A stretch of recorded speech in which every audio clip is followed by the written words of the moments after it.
Perjuangan tidak ada istilah bintang bersinar sendiri. Yang ada adalah Pancasila sebagai bintang penuntun kita. Dan inti Pancasila adalah gotong royong, dan gotong royong. Dengan gotong royong kita menangkan PDI Perjuangan 3 kali hat-trick tahun 2024. Siap!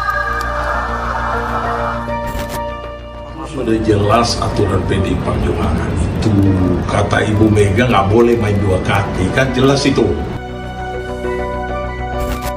Tapi kalau saya lihat teman-teman PDI Perjuangan juga sudah cukup cerdas, tidak ada yang berkomentar, tidak ada yang bersuara keras karena menyadari ada permainan persepsi di situ. Dan bukan tidak mungkin bahwa kemudian Gibran tidak dipecat dalam konteks ini dan menjadi menarik.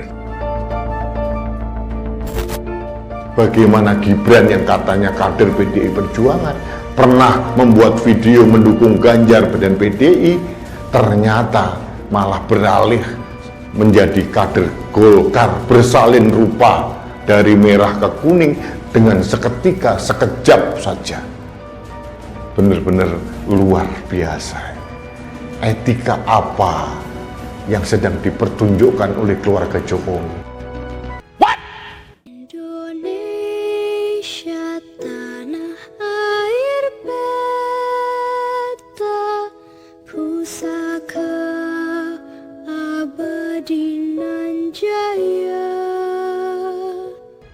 Nama Wali Kota Solo sekaligus putra Presiden Jokowi, Gibran Raka Buming Raka, resmi diputuskan cawapres pendamping Prabowo Subianto.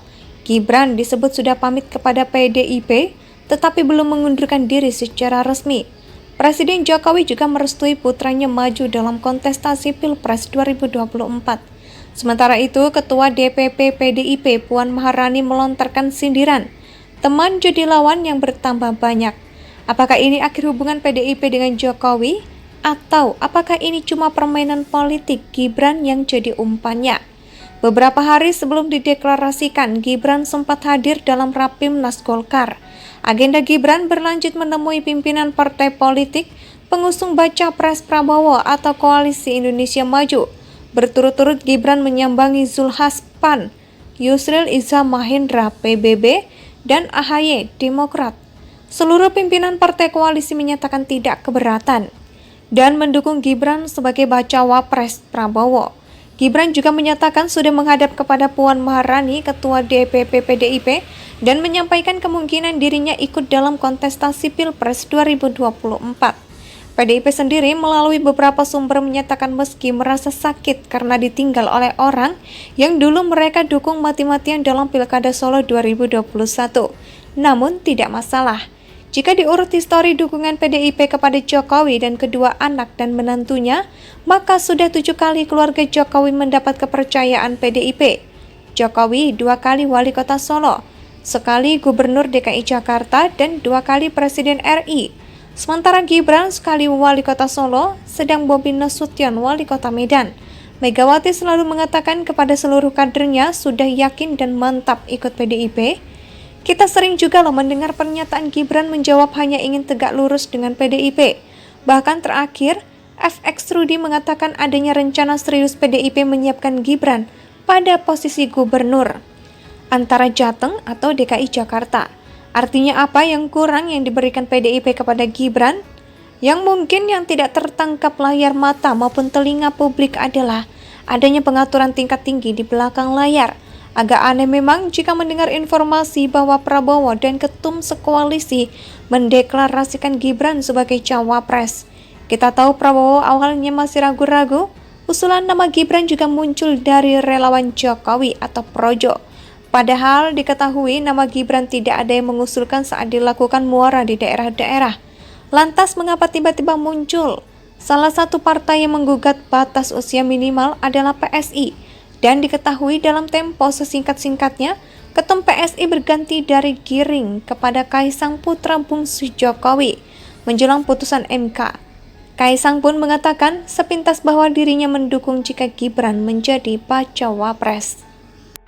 Nama Wali Kota Solo sekaligus putra Presiden Jokowi, Gibran Raka Buming Raka, resmi diputuskan cawapres pendamping Prabowo Subianto. Gibran disebut sudah pamit kepada PDIP, tetapi belum mengundurkan diri secara resmi. Presiden Jokowi juga merestui putranya maju dalam kontestasi Pilpres 2024. Sementara itu, Ketua DPP PDIP Puan Maharani melontarkan sindiran, teman jadi lawan yang bertambah banyak. Apakah ini akhir hubungan PDIP dengan Jokowi? Atau apakah ini cuma permainan politik Gibran yang jadi umpannya? Beberapa hari sebelum dideklarasikan, Gibran sempat hadir dalam Rapimnas Golkar. Agenda Gibran berlanjut menemui pimpinan partai politik pengusung baca pres Prabowo atau Koalisi Indonesia Maju. Berturut-turut Gibran menyambangi Zulhas PAN, Yusril Iza Mahendra PBB, dan AHY Demokrat. Seluruh pimpinan partai koalisi menyatakan tidak keberatan dan mendukung Gibran sebagai bacawa pres Prabowo. Gibran juga menyatakan sudah menghadap kepada Puan Maharani, Ketua DPP PDIP, dan menyampaikan kemungkinan dirinya ikut dalam kontestasi Pilpres 2024. PDIP sendiri melalui beberapa sumber menyatakan meski merasa sakit karena ditinggal oleh orang yang dulu mereka dukung mati-matian dalam Pilkada Solo 2021, namun tidak masalah. Jika diurut histori dukungan PDIP kepada Jokowi dan kedua anak dan menantunya, maka sudah 7 kali keluarga Jokowi mendapat kepercayaan PDIP. Jokowi 2 kali wali kota Solo, sekali gubernur DKI Jakarta, dan 2 kali presiden RI. Sementara Gibran sekali wali kota Solo, sedang Bobi Nasution wali kota Medan. Megawati selalu mengatakan kepada seluruh kadernya sudah yakin dan mantap ikut PDIP. Kita sering juga mendengar pernyataan Gibran menjawab hanya ingin tegak lurus dengan PDIP. Bahkan terakhir, FX Rudy mengatakan adanya rencana serius PDIP menyiapkan Gibran pada posisi gubernur antara Jateng atau DKI Jakarta. Artinya apa yang kurang yang diberikan PDIP kepada Gibran? Yang mungkin yang tidak tertangkap layar mata maupun telinga publik adalah adanya pengaturan tingkat tinggi di belakang layar. Agak aneh memang jika mendengar informasi bahwa Prabowo dan ketum sekoalisi mendeklarasikan Gibran sebagai cawapres. Kita tahu Prabowo awalnya masih ragu-ragu, usulan nama Gibran juga muncul dari relawan Jokowi atau Projo. Padahal diketahui nama Gibran tidak ada yang mengusulkan saat dilakukan muara di daerah-daerah. Lantas mengapa tiba-tiba muncul? Salah satu partai yang menggugat batas usia minimal adalah PSI. Dan diketahui dalam tempo sesingkat-singkatnya, ketum PSI berganti dari Giring kepada Kaisang putra bungsu Jokowi menjelang putusan MK. Kaisang pun mengatakan sepintas bahwa dirinya Indonesia sejak dulu kala tetap dipuja-puja